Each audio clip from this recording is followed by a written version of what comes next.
Yesterday I said that salvation is when Christ saves you from everything that Adam did and brought in. And it had an effect on your life. And then Jesus died for the sins of the world, which is the root of all the destruction. So Jesus died for the sins, and He already paid the price. Now grace will save you. So it will transform you into the image of Christ. It's a process. It's Christ being formed within you. It's Christ changing you. It's Christ saving you. Grace is the power that does the work. Grace is the life in the vine that flows through the branch that produces the fruit. Grace is the life of God, the strength of God. Grace is the help of God. Grace is the ability of God. I said you need more of His grace.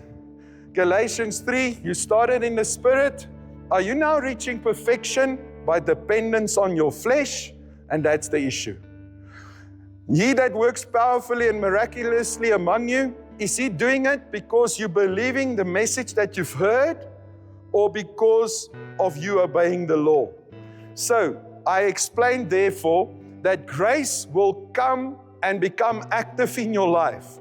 That life-transforming grace, that ability and help and strength of God, that strength of God, that book of Johnny with the strength of God, that's grace. That the strength of God is grace. So grace coming to you. How will grace become active in your life? It comes through you hearing the message and believing it. And faith comes by hearing, and hearing by the word of God. So He says, He who works powerfully among you, is it because you obey the law or because you heard the message and believe? So it's through the gospel that grace is released in your life to perform and work in and for you. That is powerful. That is Jesus and His life manifesting in and through you. All right? And you already know there's a few small things that you do, but that transforming power comes from within. It's the life that's in the vine that produced the real fruit. It's the grace of God. Hallelujah. Say thank you for your grace. So this grace will come to you through hearing the gospel preached, through hearing. Faith comes by hearing. Through hearing about Jesus, who Jesus is, what He did for you and accomplished for you, and who you are because of it. That's the gospel. So when you hear the gospel, Romans 1 verse 16 says, I'm not ashamed of the gospel of Jesus Christ. It is the power of God that unto salvation. Meaning, the gospel is the power that takes you from a normal human being under Adam's fall to a son of God after the victory of the cross. Free from Adam's fall. And grace will take you there in reality, in everyday life, in word, thought, and deed.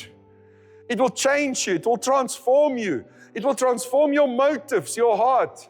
Grace will make you willing. Grace will make you able. Grace will do it. Grace will do it. But grace comes to you through hearing. It can also come to you through reading the word with the right perspective. Who is Jesus? What did He do for me? Who I am because of it. So grace can come to me through reading or hearing. Hearing Jesus speak and the gospel gives faith, and faith opens you up and receives grace. And grace is the enablement of God, the ability of God, the strength of God, the life in the vine that flows through the branch. You need more grace. You started in the Spirit. Say, I started in the Spirit. I will finish in the Spirit. Until Christ be fully formed within me. Until Christ lives and people see Jesus and no longer Marnus or your name. All right? Okay, so grace. Say, I need grace. I need more grace. I want to receive more grace. How do you receive more grace? It comes through your ears.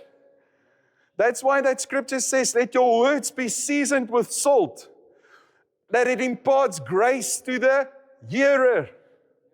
So the words must be seasoned with salt. In other words, be careful what you say, that your words will impart grace.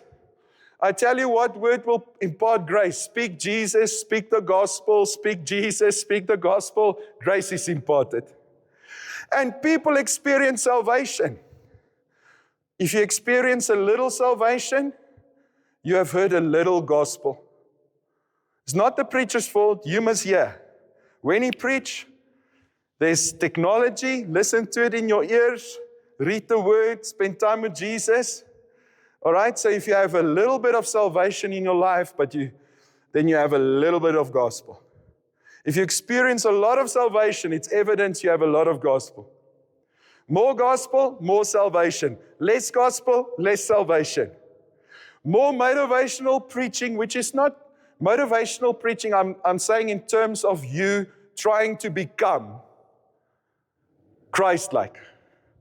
Motivational preaching in that sense will lead to less salvation. Gospel preaching about Jesus and who Jesus is and who you are will lead to more salvation. And I'm not talking about souls saved only. I'm talking about Christians experiencing the wholeness, completeness, nothing missing, nothing broken salvation of Jesus. And so God wants you to experience salvation. The way you're going to get salvation is just by hearing the right truth, the message, and hearing it often, until faith comes and grace comes. And when grace comes, you are being transformed into His very own image. And you become like Jesus in word, thought, and deed. I'm not fully like Jesus in word, thought, and deed. But I'm definitely different than 20 years ago. I'm changed. What changed me from the day I got born again until where I am now is grace. That's grace. You need more grace, and it comes through hearing. The gospel of Jesus Christ supplies the grace, and this grace transforms you into His image. Okay, so I'm still a little bit repeating about last night. So, the gospel is three things. Who's Jesus? What did He do? Who you are because of it. Now, the moment you hear that, it's not just information. It's power released from God. Remember, the gospel of Jesus Christ is the power. So there's power released. When you hear the gospel about who Jesus is, every time someone preaches who Jesus is, what He did, and who we are because of it, power by the Spirit is released. And it transforms your heart and changes you. But how does it work? You start seeing what's already true. So if I tell you who you are because of it, I'm by the Spirit of God telling you that you're an eagle. And your heart starts believing it. You start flying like an eagle.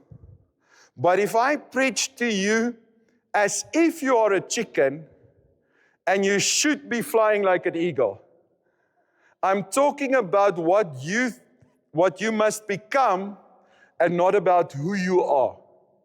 Say the gospel is about who you are. I just told you what you must become. So it's not like we never tell you what you should become. That's the direction the church is going. Okay. We as the church are being changed, being saved. I am saved, but I am being saved. I've been changed. I'm a new creation. I'm being changed. All right? So one day I had a vision. I saw myself on a little boat. And I was rowing. And the wind was blowing against me, and it was really tough. But I first just rowed any direction, and then I saw the sun, and God said, go towards the direction of the sun. So I turned my boat, and I started rowing. I tell you, I was so tired. but I was going. Then I fell down out of desperation and tiredness, and I looked to the side and I saw in this vision, it was like a dream. It was a dream at night. Yeah, it was a dream at night. So it's not while I was awake, just a picture. It was a dream. And I saw in this dream the sails in my boat. And I realized, but there's sails in this boat. Please follow. This will explain something to you. There's sails in this boat. And so as the sails in this boat, I saw the sails and I set the sail. And the wind started blowing in the sails. And now I was moving towards the sun with wind in my sails. And then I passed this one guy. I said to them, I saw him rowing. I said, there's sails in your boat. There's sails in your boat. And I woke up out of the dream. There's sails in your boat. And God explained to me, the grace of God is the ability of God, the help of God. It's the power of God. It's the strength of God. It changes us. It transforms us. It turns us into the very image of Christ. But the direction we should go is towards perfection, towards fully knowing Christ, towards fully being like Christ. All right? So the direction of the church should often be mentioned. It's the hope to which He has called us. What is the hope of the church? The hope of the church for now, one day is one day, now is now. The hope of the church that we are moving towards is Christ formed within us, Christ living through us, Christ living through His church. The light of God shining through the church. Jesus revealed. So our hope is to know Jesus, and then our hope is also to reveal Jesus, right? One day I'll be like Jesus in word, thought, and deed. That's the direction. But it doesn't help you try and get there by your own strength. So God said that's where the grace comes in. It takes you from being just a normal human being, transformed into the very image of His Son, of the Son, of Christ. So the wind in the sails is the grace. We must, by faith, which is the sails, receive the grace, which is the wind. You get it? Set the sails to receive the wind. But where are we heading? Towards perfection. Paul said, let us go on to perfection. The gifts of this church was given until we all reach oneness in the faith, full, accurate knowledge of the Son of God, until we reach perfection, until we are like Jesus in word, thought, and deed. The church is not just gathering together, keeping ourselves happy until Jesus comes. The church is here to make a difference and shine the light. So we must be more like Jesus, more like Jesus, more like Jesus day by day. We must be transformed by the grace of God until we are like Jesus in word, thought, and deed. The only way you can do this is when the preacher preaches, you hear. When you hear the word, you listen. When the message goes out, you hear. Because grace is imparted through hearing. And grace changes you into the image of the Son. Are you following? I hope it's not over the top, but it's Saturday night. You're the Saturday night crowd. You get it like, you will be changed. But it's the changing of our nature, our soul. But our spirit man is completely perfect. So when the gospel is preached, which is the emphasis of our messages, I tell you where we're heading. I tell you about the hope. I tell you about we must change. I tell you about all of that. And then I tell you, do you know who you are? Let me tell you. And that's the gospel. You are. I am. I am. I am. And you start believing the truth about who Jesus is, what He accomplished, and who you are. And your heart starts believing it. And you're like that eagle that stretches his wings. And you fly by the grace of God. Come on, people. You are hearing who you are. And therefore, it's an awakening. Your eyes open. That's why Paul prayed. I pray that the eyes of your understanding will be enlightened, that you will see. He says the hope to which He has called you. Also, the knowledge of Jesus, the hope to which He has called you. In other words, that you will know Jesus, that you will see the hope to which He has called you. Also, the next thing is the inheritance in the saints, that you will know your inheritance that's already given. The inheritance is already given, that you may know your inheritance and that you may also know the power that is at work within you. It's the same power that raised Christ from the dead, Ephesians 1. Paul prayed, he said, I pray that your eyes will be enlightened, that you will see. So when the gospel is preached, a covering from our spiritual eyes is removed. And it reveals Jesus. And when it reveals Jesus, it reveals you. All right, so let's read 2 Corinthians 3. I am not yet done, but I'm watching, I'm checking. Okay, 2 Corinthians 3. So the gospel speaks about everything that's already finished, already true, about who Jesus is, not what He will be, and about who you are, not what you will be. Who you are because of what Jesus did. Say, I'm a new creation. Recreated in Christ Jesus. The gospel speaks to that identity. And your heart starts hearing it, and you say, I thought I was just a human. I have God's ability, His strength. Hey, I'm not going to be limited by what I see, taste, hear, and smell. The just shall live by faith. We walk by faith and not by sight. I'm a believer. Say, I'm a believer. We're crazy, but we believe. Say, I'm a believer.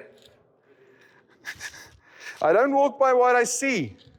Say it. I don't walk by what I see. I'm not moved by what I see. I'm not moved by what I feel. I'm not moved by what I experience in this life. Are you still speaking? I am moved by what I believe. And what I believe comes from the Word.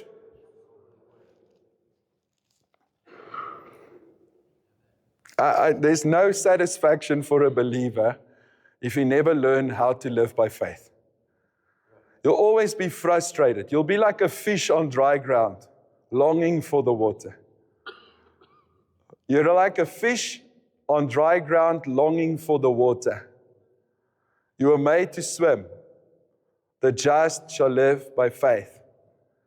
The only way we live is by faith. That can only come by hearing. Thank you, Jesus. 2 Corinthians 3. Oh, Jesus. I wanted to read this tonight. I'll do that tomorrow.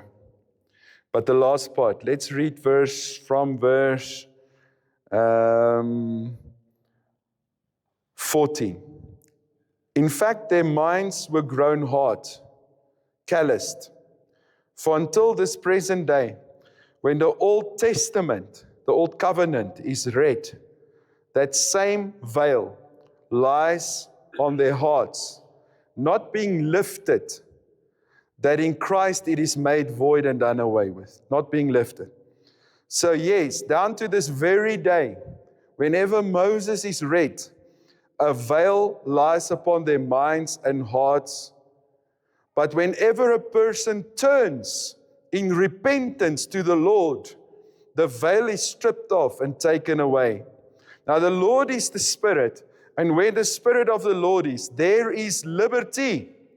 And all of us with an unveiled face, as we continue to behold in the Word of God as in a mirror, the glory of the Lord are constantly being transfigured into His very own image in ever-increasing splendor from one degree of glory to another. As we behold with an unveiled face the glory of the Lord in the face. It says, as in a mirror, like a mirror. A mirror shows you what? Who you are. The gospel and the true preaching of the gospel is like a mirror that is held up to the people. And it shows you your new true identity in Christ. And when you look into the mirror, you are being transformed into the image. That will walk out and live out in a natural world where you become like Jesus in word, thought, and deed. But you first have to believe who you are. You'll never be what you believe you are not, and you should be. I am not, I should be. I am not, I should be. I am not, I should be. No, I am. And I'm starting to believe it. And then things change. All right, so now, whenever Moses is read, a veil lies upon the minds and the hearts of the people. Now, I'll continue tomorrow, but I am not against the law, against the law. I am against Christians in the New Testament living by the law. And Paul was against it also, meaning trying to keep the law. The problem with the law is you depending on you. Nothing wrong with the law. Depending on own strength is the problem. And the law points to that. So the law does not point to Christ. It takes your eyes away from Christ upon you. And it puts the emphasis upon you. You shall not. You shall not. You. So while you are listening to the law, you're emphasizing self. And you're becoming a branch outside of the vine that produced the fruit. And that's the problem with the preaching of the law, or the preaching of a message that emphasizes self and not Christ. When I talk about the law, we can refer to the law, but we can also refer to the message that emphasizes your own self and not Jesus. Your old self and not Jesus. That old man is dead. That old man died with Christ. So now, whenever Moses is read, here's Jesus. This is where I'm ending. Here's Jesus, right? Here's you. Now, Hebrews 12, verse 2, verse 1 says, run your race with patience and endurance by looking unto Jesus, who is the author and the finisher of your faith. Meaning with the eyes on Jesus, you'll start hearing Jesus. You are looking into Jesus. You are seeing yourself in the mirror. Your eyes are seeing and beholding the truth about Jesus and about who you are. And your heart believes it and your life is changed. But when Moses is read, this happens to you. Where's Jesus? Can you see Jesus there? Yeah. Can I see Jesus if he's standing behind me? No, so my eyes are blind for Jesus. But my eyes are upon me. And me is the problem. And the law points and directs towards me. Trying to find strength in me. Trying to produce something from me. And there's no life. It's the branch outside of the vine. So whenever Moses is read, it directs the people towards themselves. Motivational speaking, preaching in terms of being changed into God's image. Motivation is not bad, but motivation in terms of trying to become Christ-like would lead you to self. Now, with your eyes here, your back is towards Jesus. But whenever a person turns in repentance to the Lord, the veil is stripped off and taken away. And suddenly people can see, I once was lost, but now I'm found. I was blind, but now I see. Amazing grace. So whenever a person turns to the Lord, so your New Testament repentance is no use turning from sin habits to a good life. There's no use. Your repentance must turn to Jesus. So if I am focused on myself and I have struggles with sin, I should turn away from self to Jesus, and I will experience freedom and victory and all of that. But if I just turn from the sin and focus on sinning less, I find myself back at the same tree. I've repented. I've repented from my sin. A different problem. Because I'm busy with me. The only freedom I can have is looking away from me unto Jesus. And that is through New Testament repentance. Therefore, the message of the law, as wonderful as it was for its time, is destructive to you as a believer. The letter kills, but the Spirit makes alive. The same 2 Corinthians 3. I'll read it tomorrow. We'll continue tomorrow with that. The letter kills, but the Spirit makes alive. When Moses is read, a veil comes upon the minds and the hearts of the people, not being lifted to reveal Christ, because it points to self. But when a person turns to the Lord, to Jesus, the veil is taken away. And suddenly, people start seeing, hearing in the Spirit. Seeing Jesus, hearing Jesus, and lives are changed. Now, your responsibility to hear the gospel. The preacher, it's our responsibility to preach the gospel. But you need to not hear it on a Sunday. That's not what I'm talking, not just on a Sunday. I come to church, someone say, well, I come to church twice a month. Well, that's a very weak church attendance. But God bless you. He still loves you. No condemnation for those who are in Christ. You are free. He still loves you. But I come to church often. I'm here almost every Sunday. Well, great. What do you do from Monday to Saturday? We're not talking about every Sunday for an hour, come and take a glimpse at the mirror.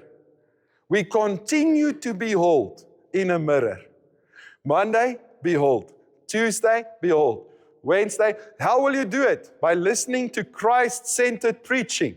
Get the message of Sunday, repeat over and over and over. If it was a message that's Christ-centered, double the effort. I mean, here it's Christ-centered. I'm talking to other people out there, right? But because it's Jesus, hear it. Because it's the cross, hear it. Because it's who you are, hear it.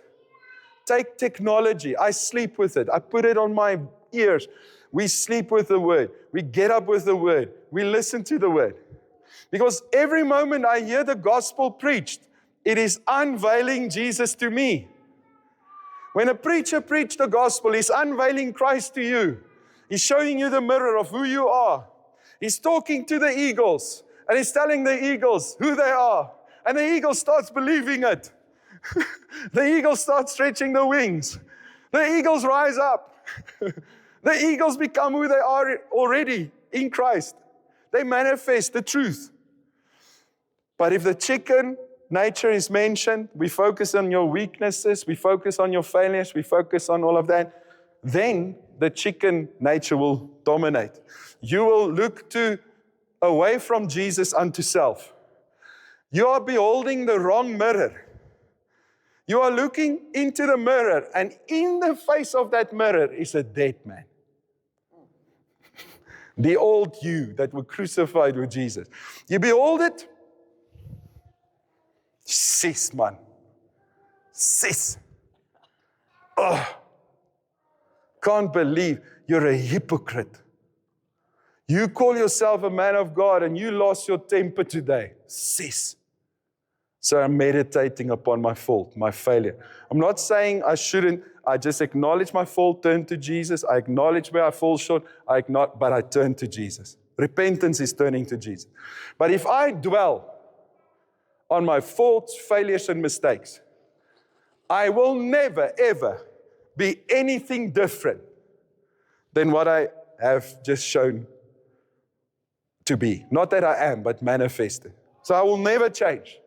But if I behold the perfection of Christ, which is the new identity, which is the new creation, and I look to that perfect man, and I behold him in a perfect law of liberty, the mirror, and I keep looking, I'll be changed.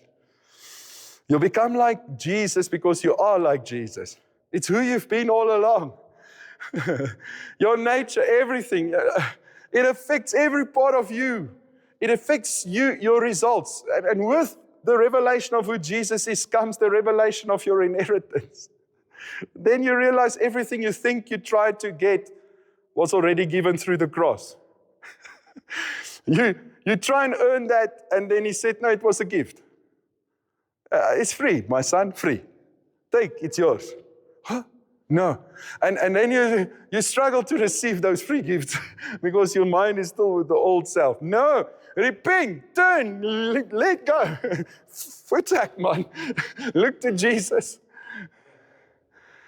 Whenever a person turns, the veil is stripped off. So the gospel unveils Jesus, and when Jesus is unveiled, the new you is unveiled. And that means your eyes can see according to what's true. And then when you think of yourself, you think of yourself in the perspective of who you are in Christ. And you find joy in your heart. You're not feeling like a constant failure. Because without Christ, you should be a constant failure. You were not made to succeed outside of Jesus. The branch wasn't made to produce some magic fruit apart from the vine. Little branch trying to produce fruit. Have you ever seen a tree? A tree bears fruit. If you're a branch, remain in the vine. Look to Jesus. Grace will transform your life. That's how grace will change you. It will just make you who you always have been. The identity crisis. Believe.